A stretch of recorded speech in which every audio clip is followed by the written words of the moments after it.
Both writes checked the constraint. Both writes passed. Both writes committed.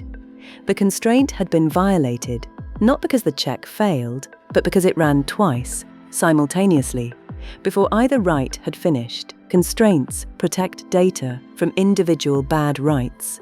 They are not automatically protected from the interaction between concurrent good writes. This is one of the least intuitive failure modes in database systems, because each write in isolation is doing everything correctly. It reads the current state, it checks the rule passes, it commits. The problem is that both writes are doing this at the same moment, and neither one can see the other until it is too late. Think about two people trying to register the same username on a website, submitting their forms at exactly the same instant.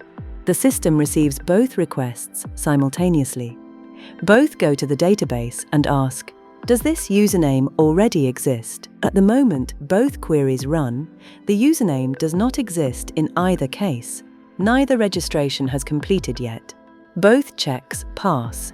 Both writes proceed. Both commits succeed. The database now contains two accounts with the same username. The uniqueness rule was checked by both writes. It was satisfied by both writes at the time of checking, and it was violated by both writes committing. This is the read, check, write race condition. It is the most common form of constraint failure under concurrency, and it is almost invisible in testing, because tests rarely simulate two operations arriving at a database within milliseconds of each other on the same row. In 2020, a Swedish ticketing platform was selling reserved seating for a major music festival. Seats were stored in a seats table with a status column: available, reserved, or sold. The constraint was enforced at the application layer. Before reserving a seat, the system read the current status, confirmed it was available, and then updated it to reserved. The platform had sold over 200,000 tickets across multiple festivals without incident. For this festival, a single high-demand artist announcement drove an unusually concentrated burst of traffic, approximately 4,800 concurrent booking attempts in the first 90 seconds. Under that load, the read, check, write sequence across the application and database was executing thousands of times simultaneously. In the burst window, 312 seats were double booked. Two different customers held confirmed reservations for the same physical seat. The application constraint had worked correctly for every individual booking. The race condition between simultaneous bookings had never been tested under realistic concurrency. The platform spent 4 days resolving 312 duplicate reservations, including customer service, refunds, and seat reassignment for an event 2 weeks away. 14 customers could not be satisfactorily reassigned and received full refunds plus compensation. The total resolution cost exceeded SEK 680,000. The application check was not the wrong place to put the logic. The problem was that a read, check, write sequence at the application layer is not atomic. Between the read and the write, another transaction can change the state the read was based on. By the time the write commits, the world the check described no longer exists. The solution to this problem is atomicity, ensuring that the check and the write happen as a single, indivisible operation that no concurrent transaction can interrupt or observe in an intermediate state. Databases provide several mechanisms for this, and choosing between them involves a real trade-off between safety and throughput. The most robust mechanism is a database-level unique constraint combined with optimistic or pessimistic locking. A unique constraint on the seat identifier and a status of reserved is enforced by the database engine itself, atomically, regardless of how many concurrent transactions attempt the same write. If two transactions attempt to insert the same reservation simultaneously, one succeeds and one receives a constraint violation. The constraint does not race, it is evaluated at commit time, with full knowledge of what every other concurrent transaction has done.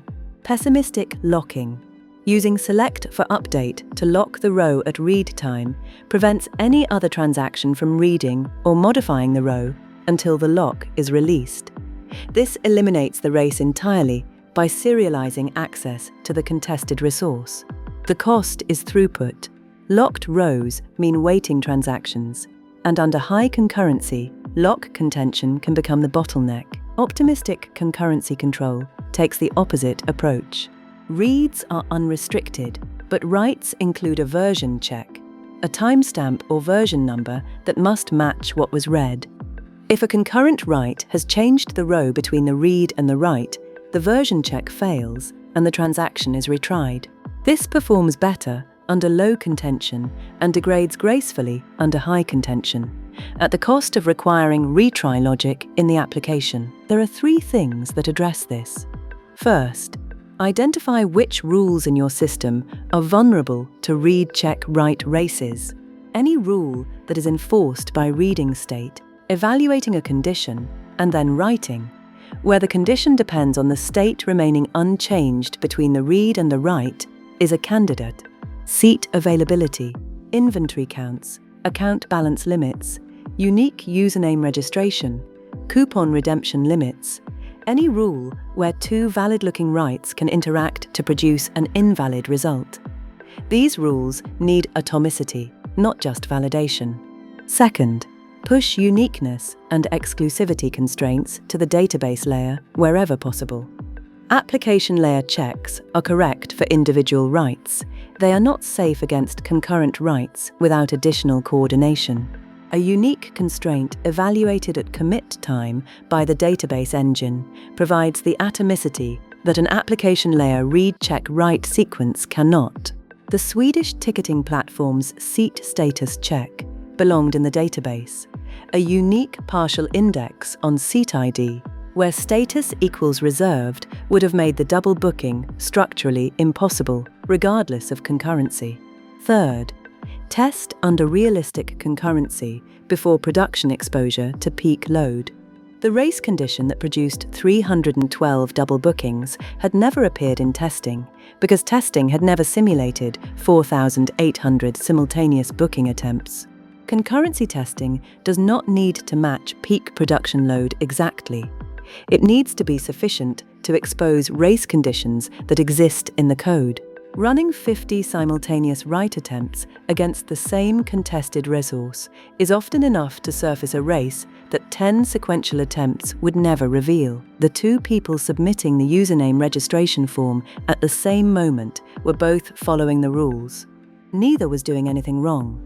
The system checked the rule for both of them, and the rule passed for both of them, at a moment when the rule genuinely did pass, because neither registration had landed yet.